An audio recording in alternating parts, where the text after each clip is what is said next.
Do you remember your first big breakup? Mine, I'm 24, and I feel really bad and sad. To get better, I go buy dresses. But at that time, I hate dresses. It's only later I understand why I'm doing this, thanks to my thesis.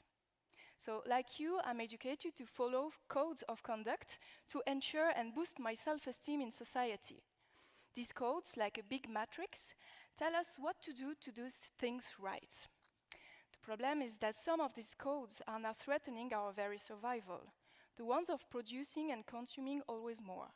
This economic growth matrix goes beyond the limits of nature. For decades, people have been seeking alternatives, but we don't talk about them, or so little. Why? What ties us to this growth matrix? Can we get out of it, and how? According to some researchers, our fear of death may partly explain this attachment.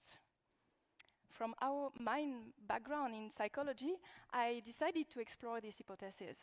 So I delve into existential psychology to create my theoretical framework, and I dive into very simple questions like, what's the meaning of life? Could we be free? And what about death? So it seems that we could face these issues in a reflexive mode, or we could avoid thinking about them in a, let's say, ostrich mode. But what's the link with the economy, you might ask? So, after hours and hours of fascinating interviews with people who defend or criticize economic growth, I discover that the ostrich mode seems to feed economic growth, because in this mode we deny what we feel and take refuge in the codes of this matrix. It's like an unconscious reflex, but not very effective.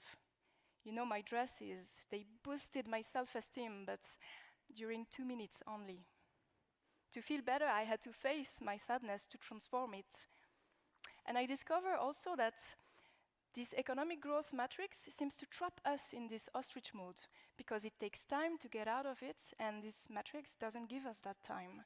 It's like a vicious cycle. That said, we are the ones who make these codes, so we can create new ones.